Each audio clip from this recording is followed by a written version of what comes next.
At midnight, the church bell rang. It echoed through the silent town, each chime reverberating like a death knell. But it wasn't the sound that sent shivers down his spine, because everyone knew that sound well. No one had touched the church bell in years. It was locked away in the tower, silent and still, just like everything else in the abandoned house at the edge of town. That was the moment he realized the ghost had returned, and tonight he would have to fight. But what if the ghost wasn't the real enemy?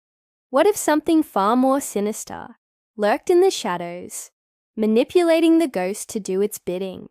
Brace yourself for a spine-chilling tale where the line between courage and fear blurs, and the ultimate battle is not against a ghost, but against the darkness within us all. This is the Midnight Battle. He adjusted the worn leather strap of the satchel, slung over his shoulder, its contents pressing reassuringly against his back, the weight of his resolve settling in his gut. Each step toward the decaying mansion brought back a flood of memories, both joyous and tragic. He could almost hear the echo of laughter from another time, the scent of honeysuckle thick in the air, but those were ghosts of a different kind. Lingering memories of happier times before the darkness descended. As he stepped inside the house, the wooden floor groaned beneath his weight, protesting the intrusion into its solitude. The air inside was perceptibly colder than the grave, sending a shiver down his spine. He could feel the weight of countless eyes upon him. The oppressive silence, amplifying the beating of his heart. Whispers, barely audible, curled through the walls, slithering around him, calling his name. His name. Was it a beckoning or a threat? He moved deeper into the house, navigating the debris-littered rooms with a practiced ease, born of familiarity. In the corner, beneath a tattered tapestry, lay a broken table, its surface coated in a thick layer of dust. Upon it rested an open journal, its pages brittle with age. His father's journal. He knelt beside it, brushing away the dust, revealing ink-stained entries, chronicling not just history, but a struggle against something dark and terrifying. He turned the brittle pages, each entry a testament to his father's bravery and despair. The writing grew increasingly frantic, as if his father's sanity were slipping. Then he saw it, the last entry, the final words his father had written, before vanishing into the abyss of the haunted house. "It only fears courage." The words hung in the air, like a beacon in the encroaching darkness. Courage. Did his father find a way to banish the ghost? Or was he merely delaying the inevitable? A sudden crash echoed through the house, shattering the fragile calm. Doors slammed shut, as if driven by an invisible hand. The lantern he held flickered, casting grotesque shadows that danced on the walls. In the corner, something stirred, coalescing from the darkness like a bad omen made manifest. A figure took shape, eyes hollow, face twisted in an eternal scream. The ghost had awakened. He felt an icy grip of terror, constricting his heart. He wanted to run, to escape the suffocating dread that threatened to consume him. But he knew running would be futile. The ghost moved with unnatural swiftness, appearing and disappearing at will. There was only one way to stand a chance: to fight. He raised the lantern in one hand, its meager light a feeble defense against the encroaching gloom.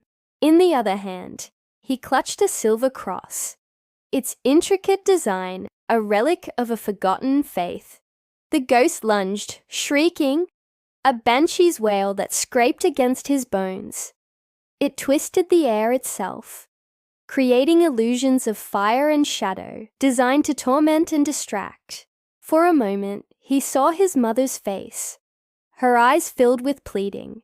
Then she dissolved into a cackle of shadows. It was a trick, a cruel jest, orchestrated by the ghost to break his resolve. He gritted his teeth, forcing himself to focus on the present. on the spectral apparition that glided closer. The ground trembled, not from anger, but from the sheer force of the ghost's presence. Objects hurled across the room, crashing to the floor like meteors of chaos. Each movement was a calculated strike, meant to unnerve, to crush his spirit. His legs trembled, threatening to give way beneath him. The fear was a tangible thing, coiling around his throat, squeezing the breath from his lungs. Falling to his knees, he struggled to draw a breath. The spectre looming over him, its malevolent essence seeping into his bones. But then he remembered the journal, his father's words echoing in his mind. It only fears courage. With a Herculean effort, he pushed himself back onto his feet, clutching the cross like a lifeline. Looking into the ghost's hollow eyes, he found a flicker of surprise.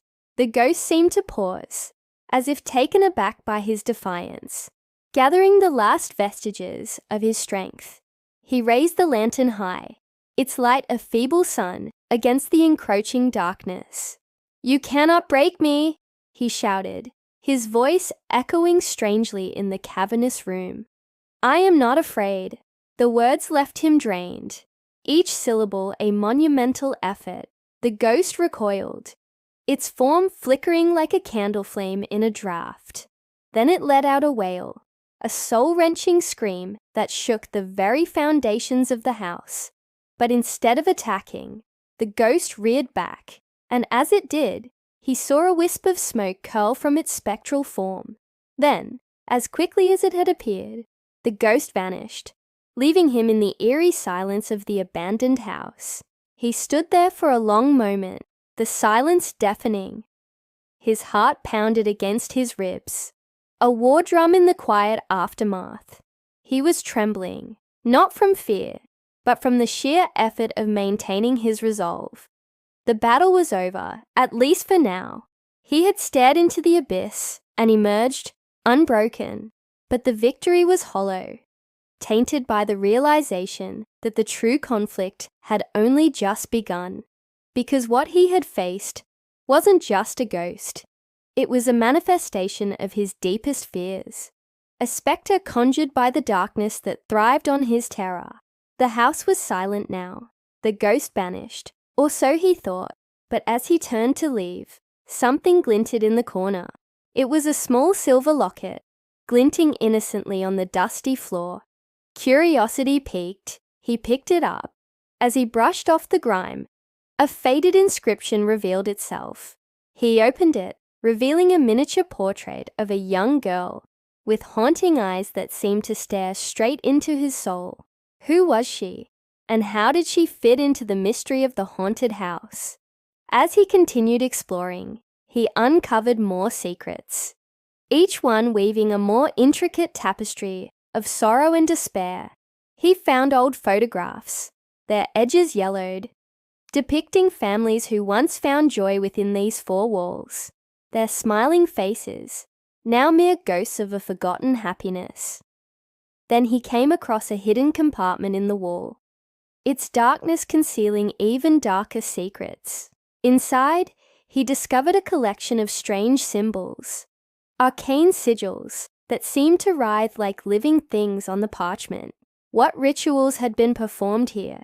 What pacts had been made with forces beyond human comprehension? The more he uncovered, the deeper he fell into the rabbit hole of the house's dark history. Finally, in the attic, amidst cobwebs and decay, he found a hidden diary. Its pages chronicled the tale of the house's original inhabitant, a woman named Eleanor. Her entries spoke of a growing desperation, a descent into madness, as something sinister began to take root in the house. She wrote of whispering voices, unseen presences, and a creeping dread that consumed her waking moments. And then there was the locket. He remembered finding it on the floor, the one with the girl's haunting eyes. He opened it again, and as he did, the air grew cold. A gust of wind slammed the attic door shut, plunging them into darkness. His heart pounded against his ribs as he scrambled for the lantern. its meager light offering a fragile shield against the encroaching gloom. But then he noticed something odd. The diary in his hands was glowing faintly, its pages illuminated as if by an otherworldly light. As he turned the brittle pages, the symbols he had seen earlier, the ones scrawled on the hidden parchments, began to glow in tandem. They were reacting to the diary, responding to some hidden code. Suddenly, the ghost appeared behind him, its form solidifying into a tangible presence. It reached out, its touch icy cold, and pressed a finger to the glowing symbol. In that instant, the diary flew from his hands, landing open at a crucial page. The symbols blazed with an otherworldly light, and as they aligned, the ghost's form flickered, becoming more solid, less ethereal. Eleanor's diary had the power to bind the ghost to this plane. But why? And who was the ghost anyway? And just as he pieced together the diary's clues, he understood. The ghost was tethered to this world because of the locket. The girl in the picture, he realized, was the same as the one in the diary's final entry. It was Eleanor's daughter. Driven by a desperate love, Eleanor had used forbidden magic to keep her daughter bound to this world, creating a prison for the ghost rather than allowing it to move on. But the ritual had also created a rift, a doorway for something sinister to slip through. That was the real horror, the entity lurking behind the ghost, feeding on the chaos it created. Now, as the ghost's form solidified, it became clear that the battle was not against a vengeful spirit, but against a force of pure evil. And that realization brought with it a chilling premonition. If the ghost regained its full power, it would become a conduit for the darkness to enter this world, bringing untold horrors with it. He closed the diary, severing the connection between the ghost and the dark entity. The ghost wavered, its form flickering like a candle flame in a draught. But Eleanor's daughter looked at him, her eyes filled with gratitude. She knew he had freed her from her earthly prison. With a final wave, she vanished, finally at peace. He stumbled back, his heart heavy, knowing that the real battle was far from over. The entity was still out there, waiting, watching. He had to stop it before it found a new host, before it plunged the world into darkness. He turned, resolved, and walked out of the house, leaving behind the ghosts of the past. His journey was far from over. He carried the weight of the world on his shoulders, the burden of preventing an apocalypse. But he was ready. He had faced his fears, stared into the abyss, and emerged stronger. In the quiet aftermath, he knew his purpose. He would hunt the entity, stop it before it could bring ruin. The battle had changed him, forged him into something more resolute, more determined. He was the last line of defense, the last hope against the encroaching darkness. He ventured forth into the twilight, each step echoing his determination. The wind whispered secrets through the trees, carrying the scent of honeysuckle, a reminder of happier times. But he was focused, his gaze unwavering. The fight was not for him, but for everyone. He was the shield against the storm, the guardian against the darkness. And as the night deepened, he moved forward, ever forward, into the heart of the unknown. His journey was perilous, fraught with traps set by the entity, but he persevered. Guided by a newfound strength, the ordeal had tested him, broken him, but in doing so, it had tempered him, turning his fear into courage, his grief into resolve. He was a warrior now, forged in the fires of adversity, his spirit as resilient as steel. The battle had been long and arduous, but he had endured. And in the end, it was his courage, his refusal to yield, that had won the day. He had stared into the abyss and emerged victorious. He was the hero, the vanquisher of darkness. But his victory was not celebrated with fanfare. Not in this tale, for he knew the fight was eternal, that the battle against fear and darkness was one that must be fought by each person in their own journey. But perhaps that was the true moral of his story. Perhaps the greatest battles are not fought on grand stages, but in the quiet chambers of our hearts. His tale was a beacon, a testament to the human spirit's indomitable will. He was the quiet hero, the one who faced his fears and won. But if you want to continue to explore the realm of thrilling tales and captivating mysteries, don't forget to hit the like button. Your support means everything to us. Stay tuned for more spine-chilling stories every week. Until next time, stay safe and keep your courage close. You never know when you might need it.